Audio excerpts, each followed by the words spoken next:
নমস্কাৰ। আচলতে কৰোনাৰ কাৰণে আপোনালোকে জানে বিভিন্ন সমস্যাৰ মাজতে আমাৰ পৰম্পৰাগত বিয়া অনুষ্ঠানবিলাকো ৰৈ গৈছিল। খুব ভাল খবৰ, আমাৰ কৰোনাৰ এই সময়ছোৱাত আমাৰ মুকুতাদাৰ ছোৱালী ঠিক হৈছে। মুকুতাদাৰ বিয়া বেহাৰবাৰীত আপোনালোকে দেখিবলৈ পাব। অৱশেষত মুকুতাদাই বিয়াত বহিলে। খুব ধুমধামেৰে হৈছে খালি বিয়াখন।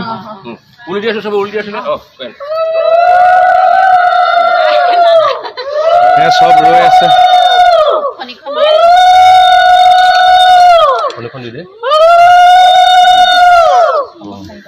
বিয়া খাবলৈ সকলো আহিব আৰু সকলোকে নিমন্ত্ৰণ জনালোঁ।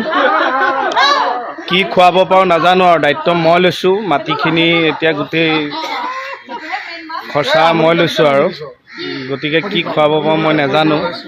খুব ভাল লাগি আছে, ঘৰখনলৈ নতুন বোৱাৰী আহিব। আশীৰ্বাদ কৰিব তাক, যাতে দাম্পত্য জীৱন সুখৰ হয়, মোৰ ঘৰখনো এৰে, পেট পোহায়। চুলিকেইটা গজিলেই হ'ল আৰু, চুলিকেইটা চুলিয়ে নাই,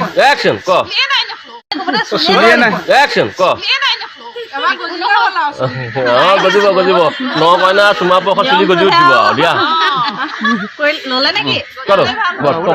চুলিয়ে নাই, ফণি মাৰি আছে। মাহ হালধিটো গান গাব লাগিব। এইজন আমাৰ বিয়া নাম এটা দিয়ক, ক'ব চাবলৈ বিয়া খাবলৈ আহিব দেই ৰাইজ আপোনালোক। মেকআপৰ আমাৰ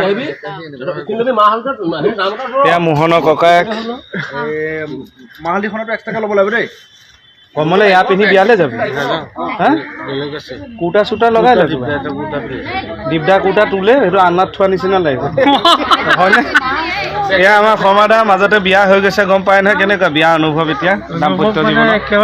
বেহাৰবাৰীয়ে তেখেতক উদ্ধাৰ কৰিলে। মই যাব নোৱাৰিলোঁ খালি চিনেমা শ্বুটিঙৰ কাৰণে। আৰু ভিডিঅ'টো বেছি দীঘল নকৰোঁ, এইবিলাক দীঘল হ'লে বৰ লাগে। আশীৰ্বাদ কৰিব আমাৰ ল'ৰাটো সংসাৰ ভাল হওক। এইজনৰো আমাৰ মুকুতাদাৰ লগতে চুলি কেইটা লোৱা হওক। Thank you, love you all, bye by.